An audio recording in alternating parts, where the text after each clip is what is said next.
There is a disconnect in America when it comes to Black history. It is a disconnect between the reality of this history and the distorted impression many young people have today. In recent years, memes and t-shirts have appeared saying, "I'm not my ancestors, I'll put my hands on you," or "I'm not my ancestors, I don't turn the other cheek," all in response to a common misnomer about the ways in which oppressed Black people in America responded to their condition in the past.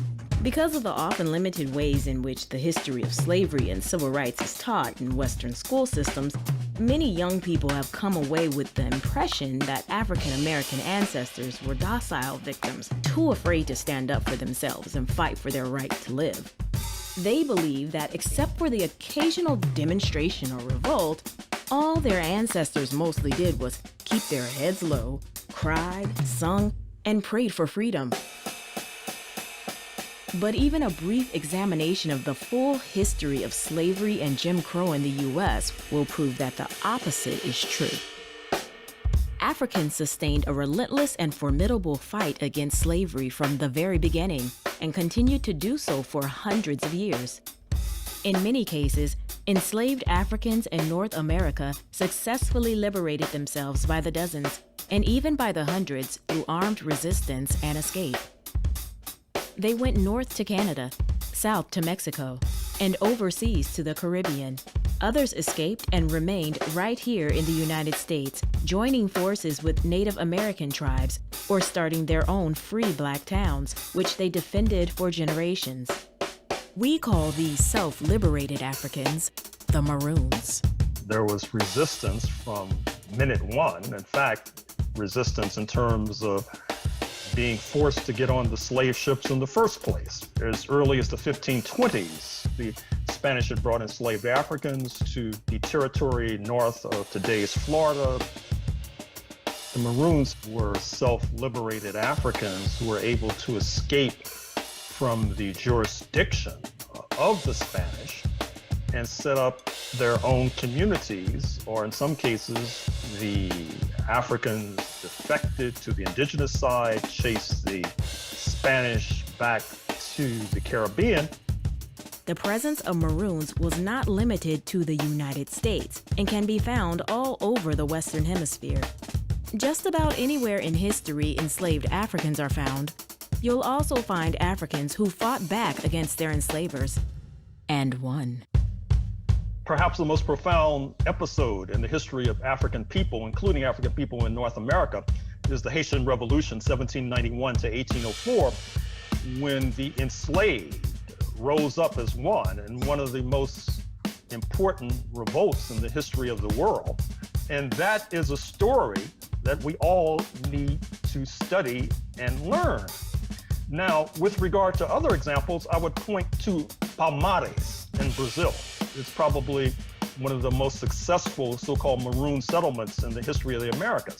They escaped the jurisdiction of the slave owners, set up their own community, which lasts for about 100 years. In fact, Africans successfully fought back against enslavement so often that the European investors in the slave trade started taking out insurance policies to protect their financial stake in the case of a rebellion or the loss of a slave ship, as it was not uncommon for Africans to overpower the European slave traders and give them a taste of their own medicine. There were instances of the enslaved, or the potentially enslaved, I should say, taking over the ships and sailing the ships back to Africa with the would-be enslavers becoming captives. So I'm not sure where this mythology about not rebelling came from. Although many Africans were successful fighting back and evading capture, it goes without saying that many more were unable to avoid the brutal voyage through the Middle Passage. But the human spirit and desire for freedom is strong.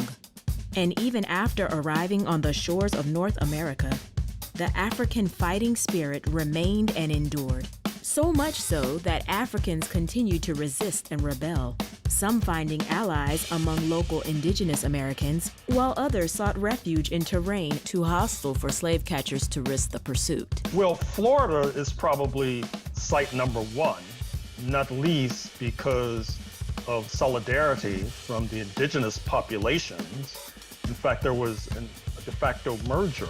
And then, of course, there's the Dismal Swamp area, when Nat Turner, the great slave rebel of the 1830s, rose up with his comrades in one of the bloodiest revolts of the enslaved in the history of the United States. They were trying, apparently, to seek sanctuary in the Dismal Swamp area. The terrain is difficult to navigate. Think of Florida, where you still have a substantial population of alligators. So this all helps to guarantee that these areas would be sanctuaries for fleeing Africans. If the rough terrain of the southeastern swamplands were sanctuaries for fleeing Africans, it could be equally said that the Negro Fort in northern Florida was a sanctuary for fighting Africans. There have been books written about the Negro Fort, which is probably the most significant armed encampment of Africans in the history of the Americas. They had cannons, they had rifles, they had swords. They make the Black Panther Party and the Black Liberation Army of the late 20th century seem mild and tame by comparison. Although perhaps mild and tame by comparison in terms of weaponry, Black American freedom movements have embodied the fighting spirit of the Maroons for centuries. From Marcus Garvey's UNIA to the African Blood Brotherhood in Tulsa, to the Deacons for Defense, the Black Panther Party, and even the Nation of Islam, the spirit of self-defense and self-sufficiency has endured within Black America for generations. Even today, many African Americans are taking a cue from their Maroon predecessors by choosing to leave the United States in search of freedom, peace, and equality in the land of their ancestors. One such modern-day Maroon is Gina Ifoe, an American expatriate now living in Ghana. My experience on the continent has been amazing. I actually cannot even remember life before connecting with Africa. You know, I feel like I belong. You know, the very first time I visited Ghana, it was the most strangest sensation to me to be in a country that I had never been, among people that I didn't know, and feel so at home, you know, versus being in a place I was born and raised and always been made to feel like I didn't belong.